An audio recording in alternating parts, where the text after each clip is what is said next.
Hello everyone, I am Swati your maths educator और इस video में हम डिस्कस करेंगे प्रोबेबिलिटी चैप्टर से टॉपिक बेस्ड थ्योरम।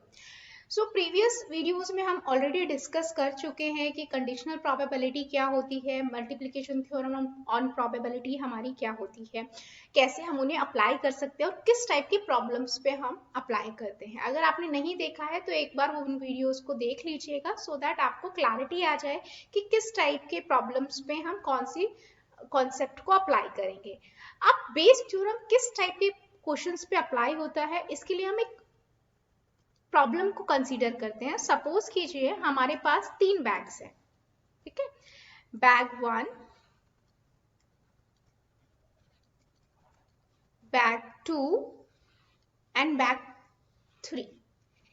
ओके, हमारे पास यहाँ पर 3 बैग्स है और इन बैग्स के अंदर आपके पास सपोज कीजिए यहाँ पर 5 तो ब्लैक बॉल्स है,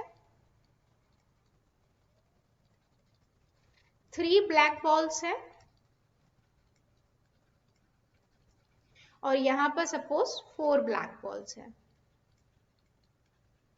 इस बैग्स के अंदर। नाउ रेड बॉल की बात करें तो यहाँ पर सपोज 3 रेड बॉल्स हैं, यहाँ पर सपोज 2 रेड बॉल्स है और यहाँ सपोज 5 रेड बॉल्स है। अब अगर मैं आपसे बच्चे ये पूछूं क्वेश्चन कि मुझे प्रोबेबिलिटी बताओ कि मैंने सेकंड बैग चूज किया है और इस बैग में रेड बॉल होने की प्रोबेबिलिटी क्या है, आप इजीली बता दोगी, राइट?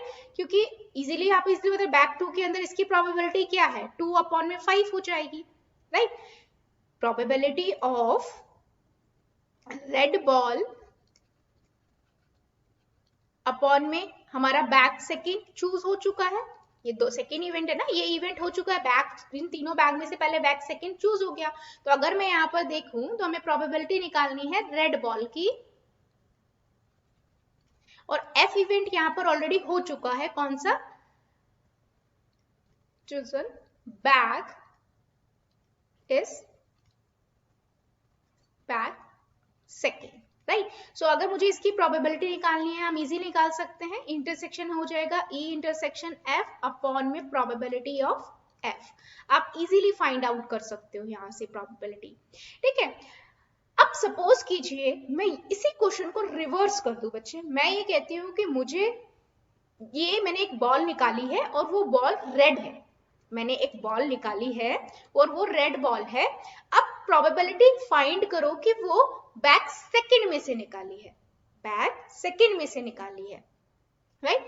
सो अभी हमें यहाँ पर क्या निकालना है, बैग सेकंड की प्रोबेबिलिटी और ड्रॉन बॉल रेड बॉल है, ड्रॉन बॉल रेड बॉल है ना।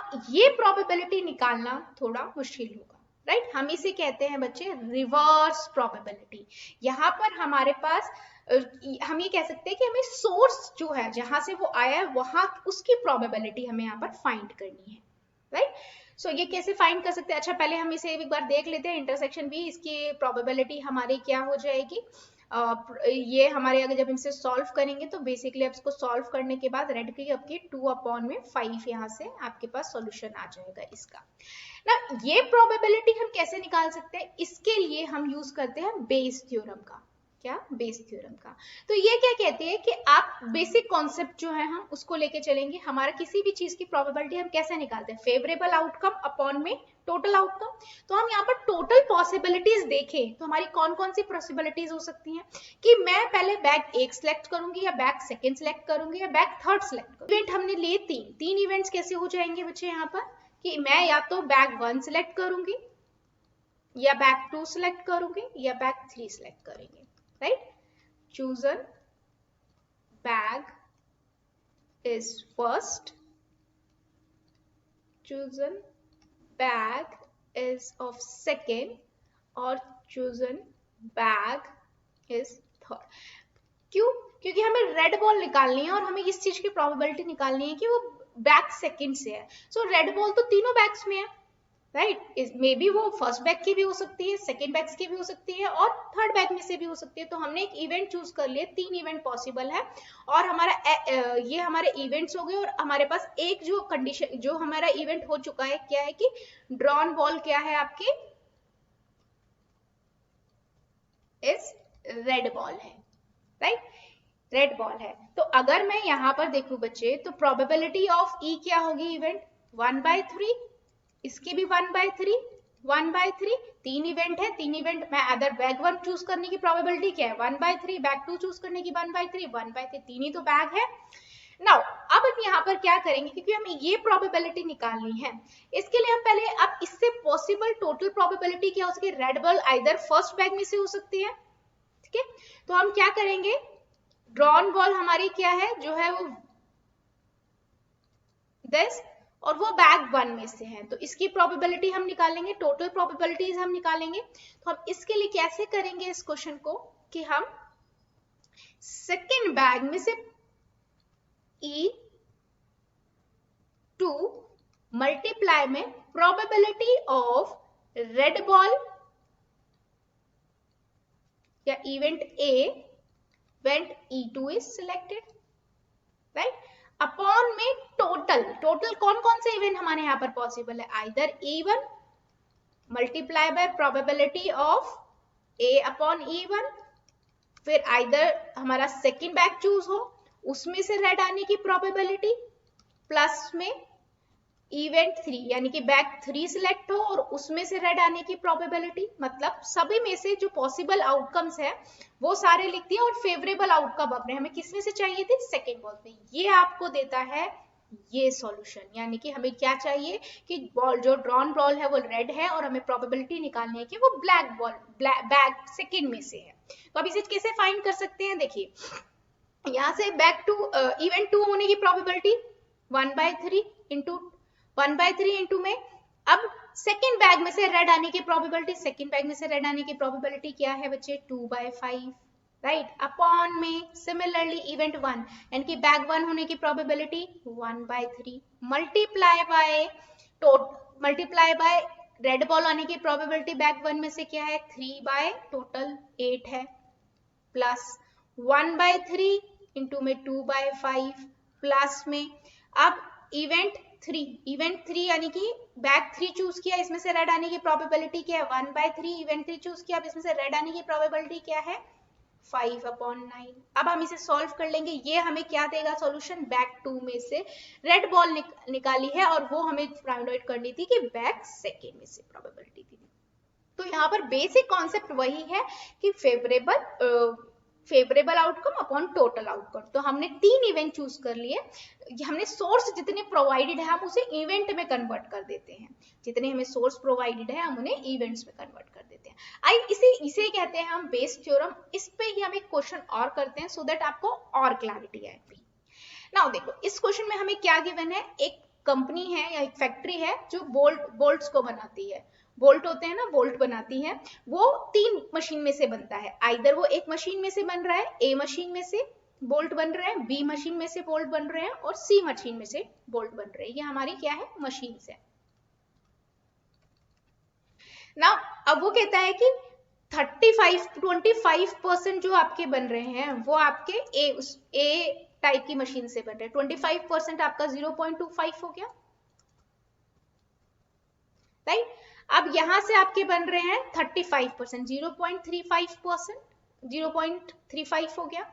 सी से आपके बन रहे हैं 40%, तो 0.4 हो गया, राइट। इतने इतने बोल्ट्स आपकी इन 3 मशीन से बन रहे हैं।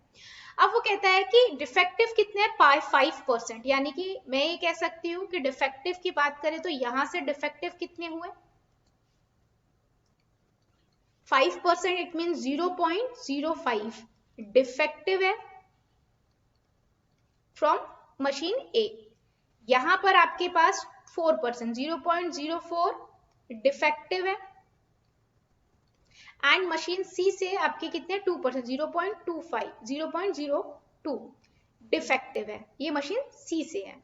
अब वो कहते हैं, यानी कि अगर मैं यहाँ पर देखूं तो क्वेश्चन में आपका जो ए इवेंट है जो हो चुका है, वो कह रहा है कि आपने ड्रॉन किया है, drawn at random, it's found to be from the product and it's found to be defective, मतलब a bolt is drawn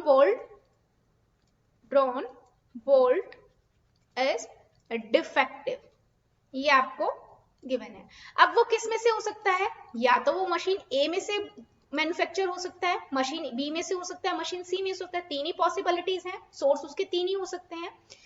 manufacture by machine A, now manufacture by machine B and manufacture by machine C, तीन ही sources हैं जहां से possible है। अब हमें probability निकालनी क्या है कि ये इवेंट हो चुका है, आपको निकालनी है कि वो मशीन बी में से यानी कि E2/A आपको यहाँ पर फाइंड करना है। तो वो कैसे फाइंड करेंगे? प्रोबेबिलिटी ऑफ E2 इनटू में प्रोबेबिलिटी ऑफ A/E2 अपॉन में टोटल कितने भी इवेंट्स हैं उनकी प्रोबेबिलिटी, E1 इनटू में probability of A when E1 event occurred, मतलब मैन्युफैक्चर जो बोल्ट है वो जो ये ड्रॉन बोल्ट है जो निकाला गया है वो मशीन ए से है, प्लस में हमने मशीन सेकेंड चूज करी और जो निकाला गया है वो बोल्ट वो मशीन 2 में से है, प्लस मतलब जितनी भी पॉसिबिलिटीज हैं हमने वो सारी पॉसिबिलिटीज लिख दी। ये इजीली फाइंड कर सकते हैं हम। इवेंट 2 आपका कितना गिवन है? 0.35 मल्टीप्लाई बाय कि आपने जो बोल्ट निकाला है वो सेकेंड वाली मशीन में से निकला है और डिफेक्टिव है, तो उसकी प्रोबेबिलिटी क्या है? डिफेक्टिव सेकेंड वाली मशीन में probability of defective 0.04 divided by total, machine A select हुई है उसमें से मशीन ए की प्रोबेबिलिटी सिलेक्ट करने की, मतलब मशीन ए में की मैन्युफैक्चर करने की प्रोबेबिलिटी क्या है? 0.25 मल्टीप्लाई बाय डिफेक्टिव 0.05 प्लस में सेकेंड वाला यही आ जाएगा 0.35 इनटू में 0.04 प्लस में ये इसी के साथ है प्लस में यहाँ पर। थर्ड क्या है आपका कि मशीन 3 से कितना मैन्युफैक्चर हो रहा है, कितने परसेंट हो रहा है आपका? 0.4 यानी 40%, मल्टीप्लाई बाय डिफेक्टिव कितने हैं? 0.02।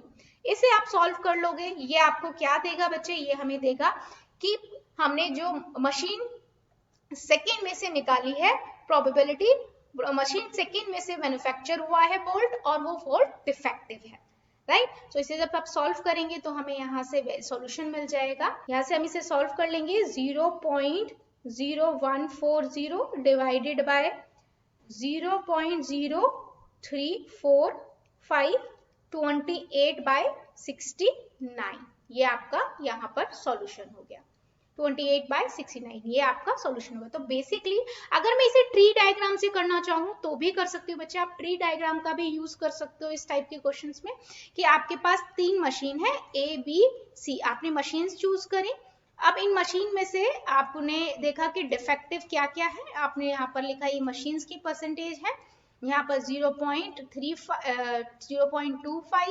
0.35 और 0.4, राइट। फिर मशीन में डिफेक्टिव क्या क्या है आप डिफेक्टिव देख लीजिए, डिफेक्टिव है आपके यहाँ पर 0.05, 0.04 और 0.02। ना अब यहाँ पर आपके इवेंट्स भी हैं आपके पास और ए आपको जो इवेंट हो चुका है वो गिवन है, अब आप यहाँ से इजीली यूज कर सकते हैं बेस थ्योरम का। तो बेसिकली बेस थ्योरम का जो फंडा है वो वही है जो हमारा बेसिक किसी भी प्रोबेबिलिटी का निकालते हैं, फेवरेबल अपॉन टोटल। बस आपको ये ध्यान रखना है कि उसके सोर्स क्या क्या है, कितनी पॉसिबिलिटीज हैं वहां पर, वही सारी पॉसिबिलिटी नीचे आपकी प्रोबेबिलिटी में कन्वर्ट होके आ जाएंगी। आई होप ये आपको समझ आया होगा। Thank you.